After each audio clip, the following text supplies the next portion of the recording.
जय हिंद दोस्तों। Edu topper YouTube channel में आपका स्वागत है। हम लोग आज आरआरबी एनटीपीसी एग्जाम 5 जनवरी 2020 को सेकेंड शिफ्ट में पूछे गए सभी वास्तविक प्रश्नों को विस्तृत व्याख्या के साथ पढ़ेंगे और ये 5 जनवरी सेकेंड शिफ्ट का पार्ट 2 है। जो मेरे चैनल पर नए हो चैनल को लाइक और सब्सक्राइब कीजिए तथा शेयर कीजिए, और जिनका आगामी यानी आगे एग्जाम होने वाला है वो इस वीडियो को जरूर देखें, क्योंकि ये बहुत लाभकारी और सहायक सिद्ध होगा। क्योंकि हमने इसमें एक्स्ट्रा तथ्य ऐसे डाले हैं जो एग्जाम में डायरेक्ट आ रहे हैं। तो दोस्तों, बिना देर किए हुए चलते हैं प्रश्नों पर। पहला प्रश्न है 21 नंबर। वैश्विक प्रतिस्पर्धा क्षमता सूचकांक 2020 में भारत का स्थान कौन सा है? तो आंसर हो जाएगा 43। वैश्विक ऊर्जा संक्रमण सूचकांक 2020 में प्रथम जो देश है वो स्वीडन का है और भारत का स्थान उसमें है 74वां। और वैश्विक ऊर्जा संक्रमण सूचकांक विश्व आर्थिक मंच द्वारा जारी किया जाता है। बौद्धिक संपदा सूचकांक 2020 में जो प्रथम देश है वो अमेरिका है और भारत का स्थान कौन सा है? तो 40 है। वैश्विक नवाचार सूचकांक 2020 में भारत का स्थान कौन सा है? तो नवाचार सूचकांक में 48 है और इसके जारी करता है WIPO। मानव विकास सूचकांक 2019 में भारत का स्थान 129वां है। कभी कभी 2019 का पूछ ले रहा है और कभी कभी 2020 का पूछ रहा है, तो दोनों देखना जरूरी है।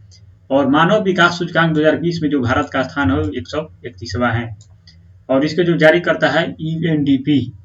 UNDP संयुक्त राष्ट्र विकास कार्यक्रम और UNDP का मुख्यालय है न्यूयॉर्क में है। दोस्तों, अगला प्रश्न है, निम्न में कौन एंटीवायरस है? एग्जैक्ट तो ऑप्शन नहीं मिल पाया, लेकिन उत्तर हो जाएगा बाइट डिफेंडर एंटीवायरस अगर ऑप्शन में होगा तो। और जो एंटीवायरस बेस्ट एंटीवायरस का हमने जिक्र कर दिया है, जिसे बाइट डिफेंडर है, नॉर्सन है, पांडा है, बुलगार्ड है, MCAFE है, life safe, fishy protect, Caspar sky और अवेस्ट। अगला प्रश्न है, भारत चीन युद्ध 1962 के समय किस केंद्रीय रक्षा मंत्री ने इस्तीफा दिया था? तो उत्तर हो जाएगा VK कृष्ण मेनन। भारत चीन युद्ध जो हुआ था 20 अक्टूबर 1962 को शुरू हुआ था और 21 नवंबर 1962 तक चला, लगभग एक महीने तक। और उस समय VK कृष्ण मेनन भारत के रक्षा मंत्री थे। और भारत चीन युद्ध के समय प्रधानमंत्री जो थे जवाहरलाल नेहरू थे। भारत पाक के बीच इंपोर्टेंट तथ्य डाले हैं। शिमला समझौता जो हुआ था 1972 में हुआ था।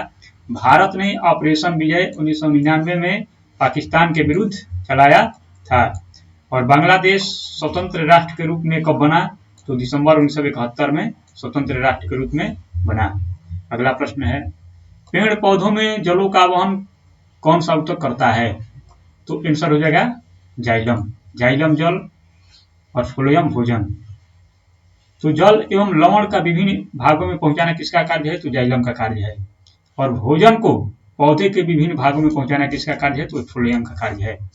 विभेज्योतक क्या करता है? तो कोशिका विभाजन द्वारा निरंतर नई कोशिका का निर्माण जो करता है वो विभेज्योतक कहता है। स्थूल कोण ऊतक पौधों को यांत्रिक सहायता तथा हरित लवण की उपस्थिति में भोजन भी बनाता है। उपकला ऊतक शरीर को बाह्य आवरण एवं रक्षा से बचाता है। अगला प्रश्न है, चतुर्थ बौद्ध संगीति किसके शासनकाल में हुआ था? तो आंसर हो जाएगा कनिष्क। कनिष्क कुषाण वंश के राजा थे। प्रथम बौद्ध संगीति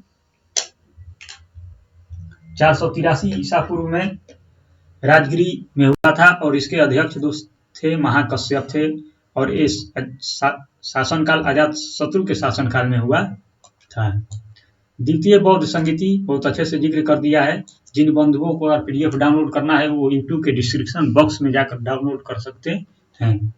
तो द्वितीय बौद्ध संगीति 383 ईसा पूर्व में लगभग 100 साल के बाद वैशाली में हुआ और इसके अध्यक्ष साबा कामी थे और एक कलाशोक के शासनकाल में हुआ। तृतीय बौद्ध संगीति 255 ईसा पूर्व पाटलिपुत्र में और इसके जो अध्यक्ष थे मोगाली पुत्तिसम और ये शासनकाल अशोक के शासनकाल में हुआ। चतुर्थ बौद्ध संगीति देखिए यही प्रश्न आया हुआ था। ये ईसा की प्रथम शताब्दी में हुआ, कुंडलवन कश्मीर में हुआ था, और इसके जो अध्यक्ष थे वसुमित्र, और ये कनिष्क के शासनकाल में हुआ। सॉरी, यहाँ पर कनिष्क के शासनकाल में हुआ था। अगला प्रश्न है, ADSL का फुल फॉर्म क्या होगा? तो आंसर हो जाएगा असिमेट्रिक डिजिटल सब्सक्राइबर लाइन। आइए कुछ और फुल फॉर्म के बारे में जान लेते हैं। ASLV का फुल फॉर्म हो जाएगा एगुमेंटेड सैटेलाइट लॉन्च वेहिकल। इनसैट का फुल फॉर्म हो जाएगा इंडियन नेशनल सैटेलाइट। ISDN का फुल फॉर्म हो जाएगा integrated services digital network. ASAN का फुल फॉर्म हो जाएगा स्टोरेज एरिया नेटवर्क। भोजन के पाचन में कौन सी सहायक होती है? तो भोजन के पाचन में लार सहायक होती है, लार ग्रंथि। और मुंह के लार में एमाइलेज और टाइलिन नामक एंजाइम पाया जाता है। पाचन की प्रक्रिया कहाँ से प्रारंभ हो जाता है? तो मुंह से ही प्रारंभ हो जाता है। मुंह में लगभग कितने ग्रंथियां पाई जाती हैं? तो 600 लार ग्रंथियां पाई जाती हैं। टाइलिन और स्टार्च मंड को माल्टोज में परिवर्तित करता है। लार में 98.5% पानी तथा 1.5% यानी 1.5% प्रोटीन पाए जाते हैं। भोजन को मुख्य गुहा से अमाशय तक पहुंचाता कौन है? तो ग्रास नली पहुंचाता है। प्रोटीन का पाचन अमाशय में होता है, और मनुष्यों में किस चीज का पाचन नहीं होता है? तो सेलुलोज का पाचन नहीं होता है। अगला प्रश्न है, ओजोन को एक अणु में कितने ऑक्सीजन होते हैं? तो 3 हो जाएगा। ओजोन का सूत्र होता है O3। भारी जल का सूत्र होता है D2O। अब आइए कुछ तथ्य जान लेते हैं।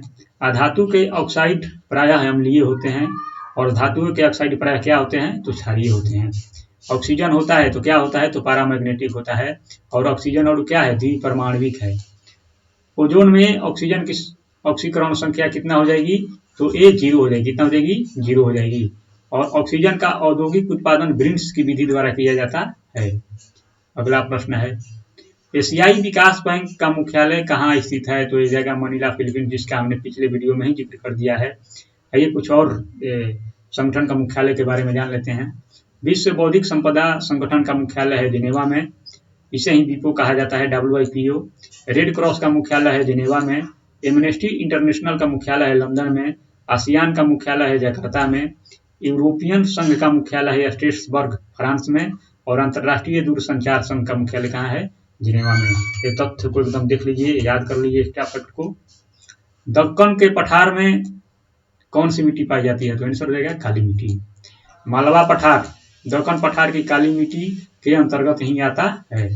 कपास की खेती के लिए कौन मिट्टी उपयुक्त होती है? तो काली मिट्टी। और काली मिट्टी का जो अन्य नाम है रेगुल मिट्टी। जलोढ़ मिट्टी भारत के सर्वाधिक भागों में फैली है। तो भारत के सर्वाधिक भागों में कौन मिट्टी फैली है? जलोढ़ मिट्टी।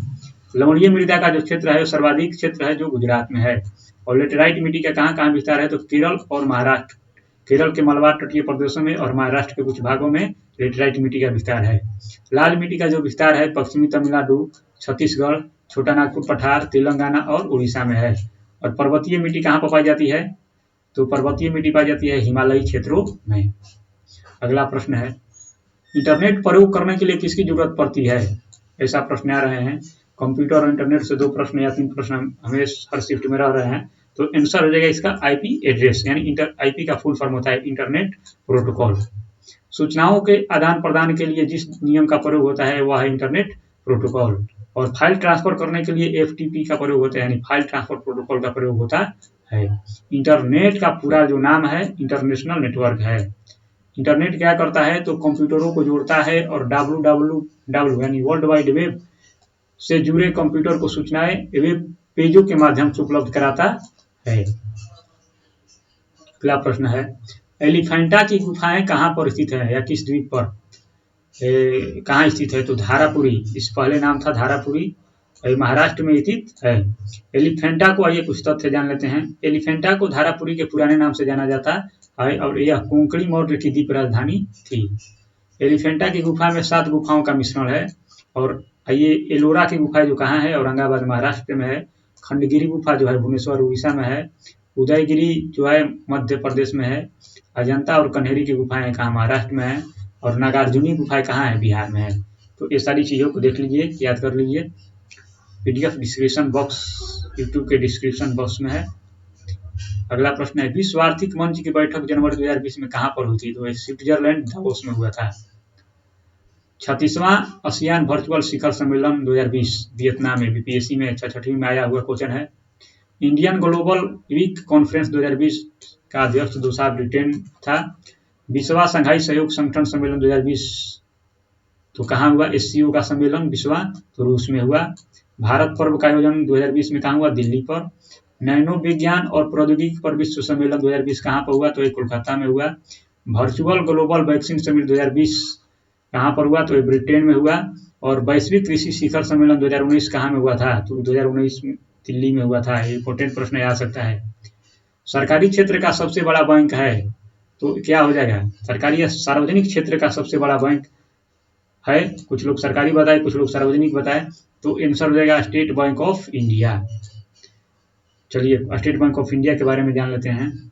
1 जुलाई 1955 को इंपीरियल बैंक, जिसकी स्थापना 1921 में हुई थी, 1 जुलाई 1955 को इंपीरियल बैंक को राष्ट्रीयकृत करके स्टेट बैंक ऑफ इंडिया का निर्माण हुआ। और 19 जुलाई 1969 को पूछता है कि कितने 14 राष्ट्रीय बड़े बैंकों का राष्ट्रीयकरण कब हुआ? तो 19 जुलाई 1969 को 14 बड़े राष्ट्रीय बैंकों का राष्ट्रीयकरण हुआ। IRDAI यानी भारतीय बीमा नियामक विकास प्राधिकरण की स्थापना कब हुई थी? तो 19 अप्रैल 2000 को हुई थी। गोवा और सिक्किम में कोई क्षेत्रीय बैंक नहीं है। आता है प्रश्न कि किस राज्य में कोई क्षेत्रीय बैंक नहीं है? तो गोवा और सिक्किम में। और भारत का प्रथम ISO प्रमाण पत्र प्राप्त बैंक है तो केनरा बैंक है। आइए अगला प्रश्न जानते हैं।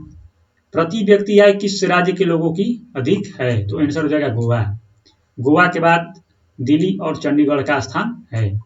2011 के जनगणना के अनुसार साक्षरता का प्रतिशत है 73% और 2011 के जनगणना के अनुसार नगरीय जनसंख्या का प्रतिशत है 31.1। 2011 के जनगणना का मुख्य वाक्य था हमारा जनगणना हमारा भविष्य। बजट 2020-21 में सरकार का कुल व्यय है तो कितना है? तो 30,42,230 करोड़ रुपए। भारत का सबसे बड़ा व्यापारिक साझेदार, ये भी बीपीएससी में आया हुआ क्वेश्चन है, अमेरिका।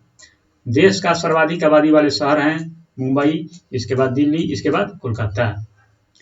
अगला प्रश्न है, विश्व का सबसे बड़ा शीत मरुस्थल है तो पैटागोनियन में है। पैटागोनियन कहाँ है? तो अर्जेंटीना में है। और संसार का सर्वाधिक जनसंख्या वाला मरुस्थल जो है वो थार मरुस्थल है, राजस्थान। संसार का सबसे बड़ा शुष्क मरुस्थल है तो अटाकामा मरुस्थल दक्षिण अफ्रीका में स्थित है। ग्रेट विक्टोरियन मरुस्थल कहाँ है? तो ऑस्ट्रेलिया में है। और विश्व का सबसे बड़ा रेगिस्तान जो है वो सहारा रेगिस्तान है। अगला प्रश्न है, 1974 में रेलवे आंदोलन का नेतृत्व किसने किया था? तो आंसर हो जाएगा जॉर्ज फर्नांडिस। आइए कुछ और आंदोलन के बारे में जान लेते हैं। संपूर्ण क्रांति का नेतृत्व जयप्रकाश नारायण 1974 में शुरू हुआ, उसके नेतृत्व जयप्रकाश नारायण ने किया। जंगल बचाओ आंदोलन का 1980 में शुरू हुआ और ये बिहार से शुरू हुआ। जन लोकपाल बिल यानी एंटी करप्शन आंदोलन 2011 में शुरू हुआ और इसके जो अन्ना हजारों नेतृत्व किए। चिपको आंदोलन 1973 में सुंदरलाल बहुगुणा के नेतृत्व में हुआ। अगला प्रश्न है लास्ट, किस पहाड़ी के पश्चिम में रेगिस्तान है? तो आंसर हो जाएगा अरावली। अरावली पर्वत जो है अवशिष्ट पर्वत का उदाहरण है। इलायची पर्वत भारत प्रायद्वीपीय के दक्षिणतम भाग में स्थित है। सतपुड़ा श्रृंखला नर्मदा और ताप्ती के बीच है।